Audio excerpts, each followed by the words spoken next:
Sifa za uaminifu. Mwendelezo wa somo letu la uaminifu. Jambo letu la 11 ambalo kwa leo ni jambo la pili. Watu wote tunapaswa tuonyeshe uaminifu na unyenyekevu kwa wengine. Watu wote tunapaswa tuonyeshe uaminifu na unyenyekevu kwa wengine, ndipo tutakapofika mbinguni. Ndipo tutakapoweza kufika kwa watu, kwenye kazi za watu tutakapoaminiwa. Ndipo tutakapokuwa na amana mbele ya watu.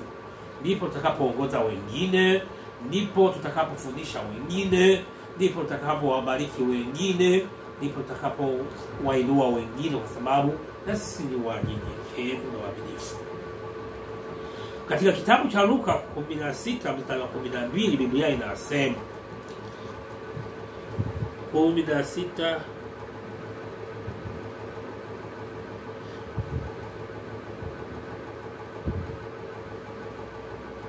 12, na kama hamkuwa waaminifu katika mali ya mtu mwingine, ni nani atakayewapa iliyo yenu wenyewe? Na kama hamkuwa waaminifu katika mali ya mtu mwingine, ni nani atakayewapa mali ya mtu mwingine? Ni nani atakayewapa iliyo yenu wenyewe? Yesu anakataa. Anasema mwenyewe, umeshindwa kuwa mwaminifu nyumbani kwako. Wewe mwenyewe unashindwa kujiamini, mwenyewe hujiamini. Umeshindwa kuwa mwaminifu nyumbani kwako. Umeshindwa kuwa mwaminifu kazini kwako. Umeshindwa kuwa mwaminifu kwenye ndoa yako. Umeshindwa kuwa mwaminifu kwa familia yako. Yesu atakuamini saa ngapi? Mungu atakuamini saa ngapi? Kanisa atakuamini saa ngapi? Mchungaji atakuamini saa ngapi? Askofu atakuamini wewe mchungaji saa ngapi? Maana wewe umeshindwa kuwa mwaminifu. Kwa nini unashindwa kuwa mwaminifu? Uwe mwaminifu sasa, ili mkeo akuamini, mmeo akuamini, kaka akuamini, baba akuamini, dada akuamini, mjomba akuamini, babu bibi wakuamini. Yesu naye anasema kwenye mali yako mwenyewe umeshindwa kuwa mwaminifu, nani atakupa mali yake uweze kuendelea kuwa mwaminifu? Kwa hiyo yule ambaye alipewa kidogo akaficha, basi atapewa kidogo, malipo yake atakuwa kidogo.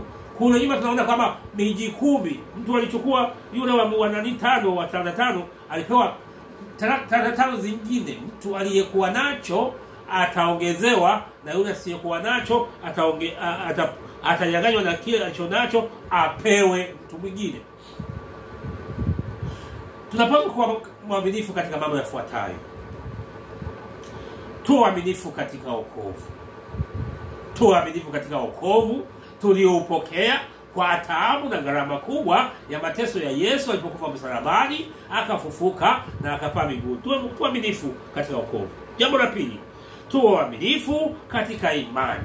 Imani ambayo tumepewa na Yesu Kristo ya kumwamini Mungu, tuwe waaminifu. 3, tuwe waaminifu katika michango. Wengine wanajua michango ya harusi tu, lakini michango mbalimbali, michango ya msiba, michango ya harusi, michango mbalimbali yoyote ya ndugu, jamaa na marafiki, watu gani, kusapoti, kuongeza. Bahati nzuri wengi watu wanatusapoti, tunawashukuru sana. Mungu awabariki sana kwa wale ambao wanatusapoti na wale tunawasapoti, japo hata kidogo. Mungu atubariki na wabariki watu pia. Jambo la 4, tuaminifu katika sadaka. Sadaka ya hiari, sadaka ya shukrani, sadaka ya fungu la 10. Tuaminifu kwa Mungu. Mungu atatutumia. Hivyo ndivyo anavyosema katika Luka sura 6 mstari wa 12, nani atakupa mali wakati wewe sio mwaminifu? Uwe mwaminifu kwa vitu ulivyopewa, uvionyeshe.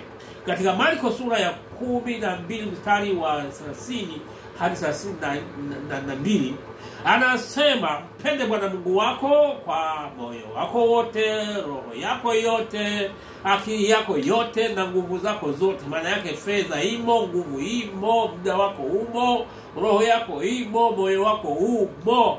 Anasema hii ni amri kubwa ndio ya kwanza. Sasa unapenda Mungu, unapopenda Mungu kwa sadaka zako, pendi Mungu sadaka zako, pendi Mungu fungu la 10, pendi Mungu, wape hata majirani, marafiki, nao watakupa vile vile. Jambo la 5, uwe mwaminifu katika ndoa, uwe mwaminifu katika familia, uwe mwaminifu katika shirika lako, uwe mwaminifu. Uwe mwaminifu katika ndoa, uwe mwaminifu katika shirika, uwe mwaminifu katika eneo, kwa majirani, mahali popote, maduka ya watu, mahoteli ya watu, kwenye basi, wakiona wamekuruka, waambie mmeniruka mimi. Chukueni nauli yenu hii hapa, mmeruka mimi. Sio sema leo Bwana kanitembelea. Bwana hajakutembelea. Leo alikutembelea shetani, sio Bwana. Shetani ndiye amefanya asione ili wewe kuangusha.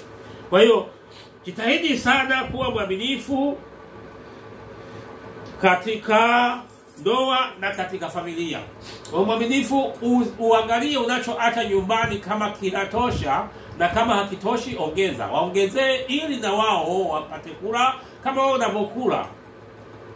Sahani ya chakula kwenye mahoteli mazuri inaanzia 10,000 kwenda juu. Kwa hiyo wewe nyumbani umeacha 10,000. Unafikiri itakuwaje? Itakaaje? Wewe mwaminifu. Wewe unaenda kula 10,000 peke yako, halafu nyumbani unawaachia 10,000 ya nyama. Nyama kilo yenyewe ya nyama inauzwa 12,000. Wewe unaacha 10,000. Wewe unategemea nini huko nyumbani? Labda kwa sababu familia ni ndogo, atanunua nusu, alafu atanunua na vitu vingine, itasaidiana ili aweze kusonga mbele. Lakini uwe mwaminifu katika ndoa na katika familia, uwe mwaminifu. Na jaribu kusema vizuri kama iweni waaminifu.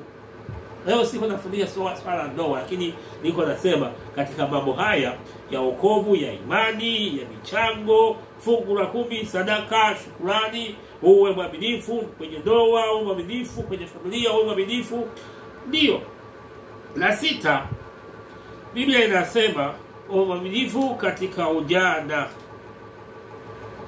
Uwe mwaminifu wewe kijana. Wewe kijana uwe mwaminifu. Nguvu zako Mungu anazitaka uzitumie. Kwa hiyo zitumie kwa halali nguvu zako, kijana wa kike, kijana wa kiume, tumia nguvu zako, tumia nguvu zako. Wewe mwanaume, tumia nguvu zako, tumia fedha yako kwa halali, tumia wewe mwanamke bado uwe mwaminifu katika mwili wako.